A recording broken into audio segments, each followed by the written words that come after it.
We will start Module 1 with functions. We will go ahead and explore the 3 different types of functions that you will learn about in Algebra 1. As we mentioned before, we have linear functions, and those are functions that are generally represented with a line. So there is a relationship between the quantities that forms a line when you graph it. The other type of function is a quadratic, and you will have a chance to explore what these quadratic functions look like. And the third type of function that we will explore this year in algebra is called an exponential function. Let's go ahead and get started. In lesson 4, we began by analyzing graphs, but before we do that, we have to have a general understanding of what the 3 different type of functions would look like and what are some situations that would generate these relationships. So let's begin with one of these situations. And what we will do throughout these explorations is we will watch a video, then I'm going to invite you to pause the video, think about what you have seen, describe how you would begin to graph this and what this graph might look like. I will then challenge you to create a table based on certain information from the situation that would help you create a graph, and then we will finally explore the type of graph that you created. Let's watch our first video. In this video, we will explore a situation with time and elevation.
In this particular type of situation, we notice that our graph has a linear relationship within certain intervals. So for example, we notice that between second 3 and second 5.5, the line is going down. Whereas we notice that in other intervals, like between the initial 0 and second 3, there is a constant. And between 5.5 and 7, there is also a constant elevation. And there is no real movement of elevation. So this kind of movement is representative of a linear function because there is a linear relationship between time and elevation. However, normally, our linear functions can be represented with one line. However, we're not used to seeing this type of graph and describe it as a linear function. And so these types of graphs like this, where there is a clear linear relationship between our 2 variables, is called a piecewise linear function. And you can sort of remember this as there's little parts or pieces of the graph during the intervals where there is a linear relationship that might look different than the next interval. And so that's why we call these piecewise linear functions. And this is one of the types of functions that we will explore this year. Let's look at a situation where we would not have a linear type function. I'm going to show a video, and as you watch the video, that's right, 7. If you guys are ready for 7 balls, let me hear you say yeah!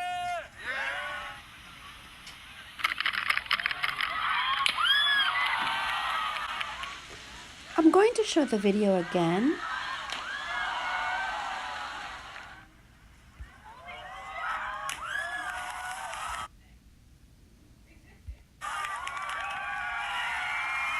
This is nothing. I mean, this is great. I came out of it really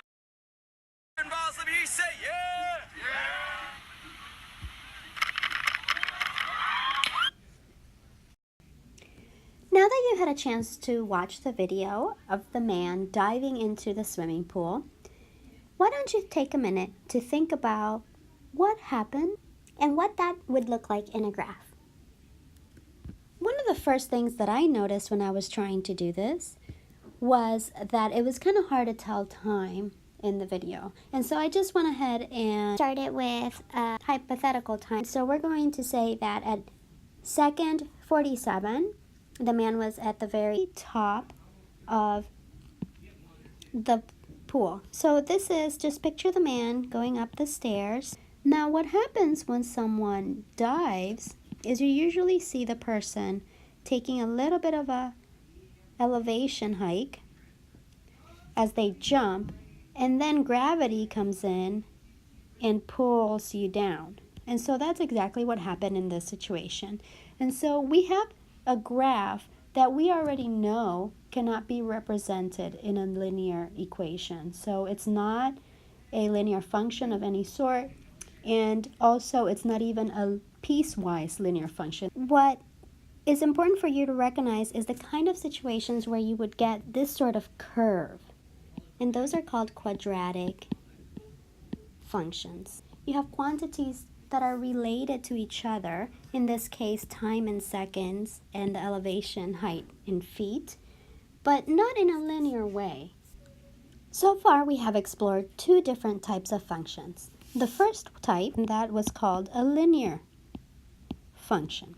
In these types of functions, their relationships can be visible because they make a line. We also talked about piecewise linear functions, where you would have a linear relationship for an interval and then a different type of relationship for the different interval, and so on, right? And so it is possible for these linear relationships to exist if they don't look like one line from beginning to end. The other type of function that we explored was called a quadratic function.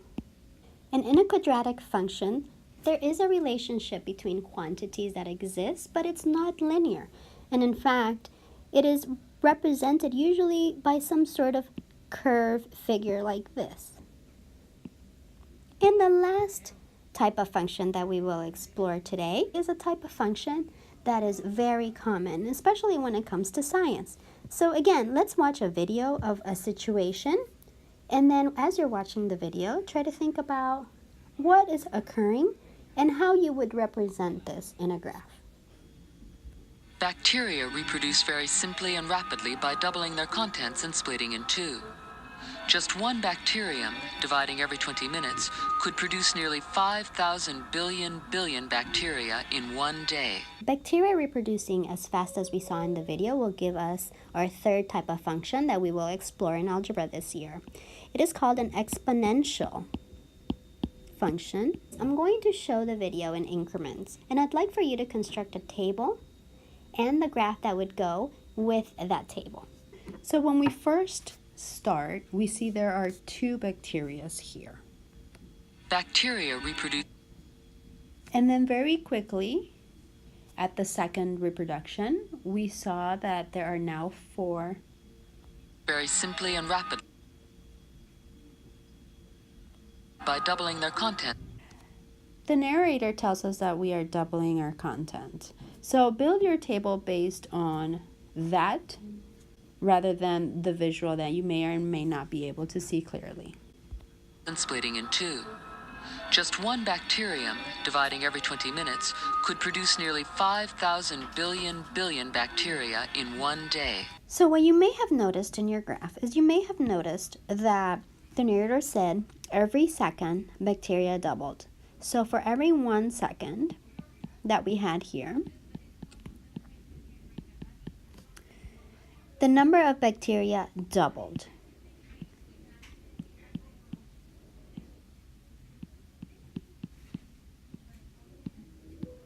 So whatever you had before, it doubled. In exponential functions, you'll see a figure also with a curve, so very much like a quadratic. But what you'll notice that's different is that your exponential function will start at a certain point and then spike up really steeply at a different point. So it doesn't really form a curve, like a U-curve, like the quadratic does. That's not what happens in an exponential function. Your exponential function will start at one point and then all of a sudden it'll steep up because of the rapid replication that occurs here. Right? So it could look something like that. It could also look like the one that we just had, or it could go in the other opposite direction. But this is sort of a relationship that would be characteristic of an exponential function. So in lesson 4, we begin by analyzing graphs based on what we know relationships can be all about. We have a water consumption graph, and we're giving some information of when the regular day begins, when it ends, when after school program starts, when it ends, and homeroom times. Around 11:45, we have water consumption at almost an all-time high. It's only matched by a time after 1 o'clock. It looks like it's about 1:15. What could be the possible explanation for that? Well, we know that at 10 o'clock homeroom begins, and we could possibly say that maybe this is representative of a possible lunchtime. In lunchtime, a lot of students tend to want to go to the bathroom, so that could be representative of students going to the bathroom during lunch. But this is what lesson 4 is all about. And then we move on to lesson 5. In lesson 5, we are given a graphing story. Now let's look at what happens in this graphing story. We notice the man is going up the stairs.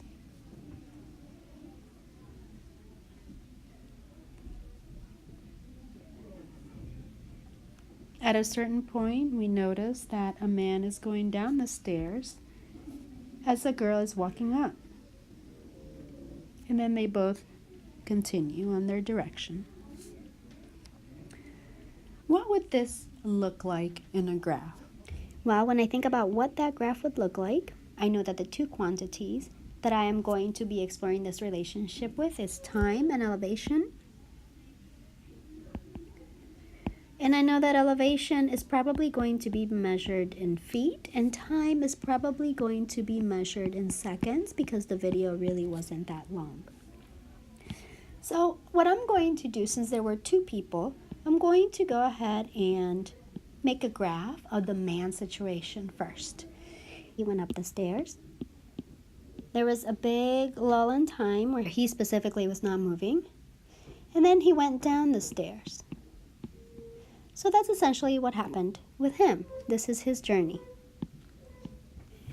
Now, when I think about the little girl, I think about her journey, and she also started at the very bottom, just like the man did. And then she went up, but she didn't come down like he did. There was no lull in time. And what I noticed when I graphed both of these situations is that there was a point where their time and elevation met for both people. And so what is the meaning of the point where both lines intersect? In this particular context, this is the point where elevation is equal to the same time in both lines. And you will see a lot of these situations in algebra. The meaning of the point where two lines intersect is the solution to both equations.